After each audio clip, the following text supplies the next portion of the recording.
Well, this was the last piece of work, the last breeze that you were talking about. What was the plan and what's your feeling now that it's happened? Yeah, I mean, I wanted him to do something within himself. He's had a couple of hard works. I just wanted him to do something where he was comfortable and doing it within himself, and I think that's exactly what we did. He seems as though he's almost chilled out the last couple of days. The freshness has gone from him. Yeah, but that's good. I mean, I want him to be relaxed. I think that's important. We've still got a handful of days to go. I know we keep asking you the same question, but as you get closer, are you aware of what you're trying to achieve? Is it something you're thinking about? Oh yeah, no, I'm very aware of it, and try not to think about it too much or I'd be pretty wound up, but you know, so far so good, fingers crossed. Do you see any difference in him?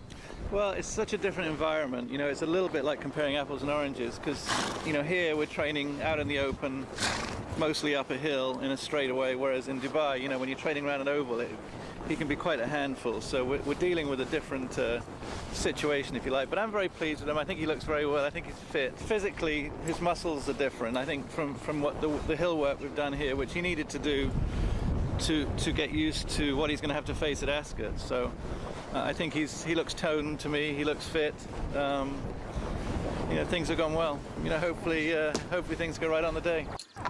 At Newmarket's Abington Place, the sun has appeared, and this is the traditional home away from home for the international visitors. The Australians have moved in, including Sea Siren for John O'Shea, and she's doing well. Danny O'Brien is back to Newmarket again with Australia's Newmarket Handicap winner, Sham Express. Mike de Kock's team is based at Newmarket and includes some big names like the unbeaten Soft Falling Rain, who takes a spin on the treadmill, and Shay Shay, who is the team's hot favourite for this year's King's Stand. Traditionally, the press come to Newmarket to speak to the major players on the eve of Royal Ascot, and Animal Kingdom's team were all there.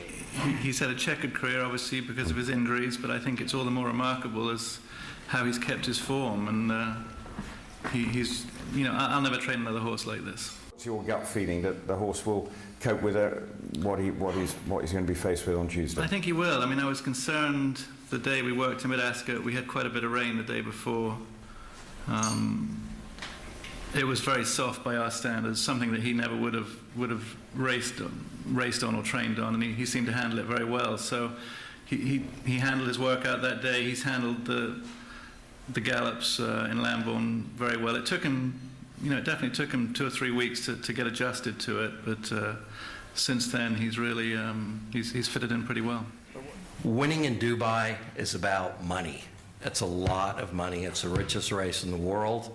It's got prestige, but Ascot has the most prestige, and winning a race at a mile for a horse like this that's a 1.25 mile horse would give him a very unique stallion credential. So that was the thought process behind it. And then there's the sporting aspect of it, which appeals to me personally. I'm one of 20 partners just in my portion of the horse, and these people, I try to provide them with good horses, and they allow me to indulge myself by doing crazy things like running horses like this all over the place. And to win at the Royal Meeting? Well, it's one of those bucket list issues for me. I feel very privileged to be here with the favourite of the first race on the first day, and I must say it's something I've dreamt about doing a long time. My son brought a horse here over the last couple of years.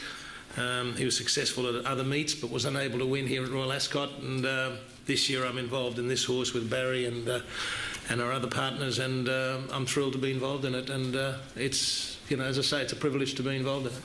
Yeah, I mean, there are so many variables here with the weather and so many unknowns with the horse. It's you know, I think it's a pretty I think it's what racing's all about, and I think more and more we get away from taking on these challenges. I mean, it is a big challenge for this horse, and you know, we're not ducking anybody, we're not taking his racetrack with him, and I think it's very admirable that John and Barry wanted to do this.